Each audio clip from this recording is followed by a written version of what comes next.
Alison. I'm the Programs, Outreach, and Youth Services Manager here at Monterey County Free Libraries. Thank you for joining me today for another episode of Backyard Science.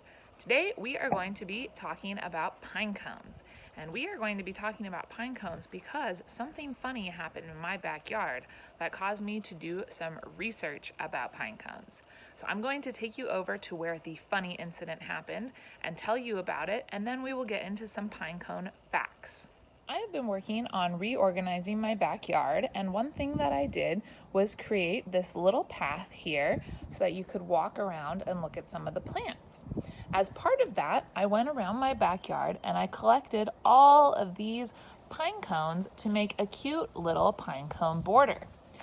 And what was very interesting is that one day I came out and noticed that the pine cone border looked smaller than it had previously. It was in this area right here. I noticed that instead of being all closely clumped together like they had been, some of them had fallen over like that one there, and there was more space in between them.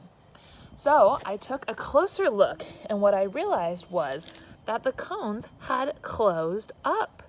So when I put these pine cones down to make this border, all of these pine cones were open, and suddenly they were all closed. So I asked my boyfriend, hey, did you mess around with my pine cone border? Did you change the pine cones? And he said no. So that made me do some exploration into pine cones to figure out what had happened and why my pine cone border had shrunk. I've come inside to finish this video because my neighbors are having some work done and it got a little loud in the backyard. But anyways, as I was saying, I noticed that the pine cones had gotten all closed up. So many of you are probably familiar with both looks of pine cone. This one that's a little closed up and this one that is more open. So what I was interested to know was, why do they close up? What I found out is that pine cones are what hold the seeds for pine trees. And so pine cones open up to release their seeds when the weather is warm and favorable to the seeds surviving and planting new plants. And they close up when the weather gets cold or too wet to protect the seeds. So what happened was when I put out all the pine cones to make that border, they were all open like this because the weather had been really warm and dry for a while. And then as it started to get cooler and as it started to rain, they all closed up. And I thought that was so fascinating that even though these pine cones had fallen, they were still doing their job of protecting their seeds by closing up.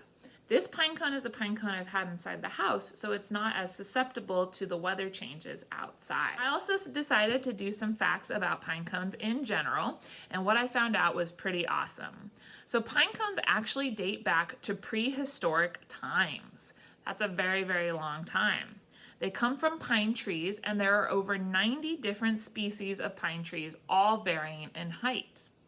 Pine trees belong to a group of trees called conifers, and this means that they produce cones, so like pine cones. And some other trees in the conifer group produce different types of cones, and they all look different. As I said, pine cones date back to prehistoric times, and the ancient Romans actually associated the pine cone with the goddess Venus, who was the goddess of love. Pine cones can stay on a tree for as many as 10 years before they drop.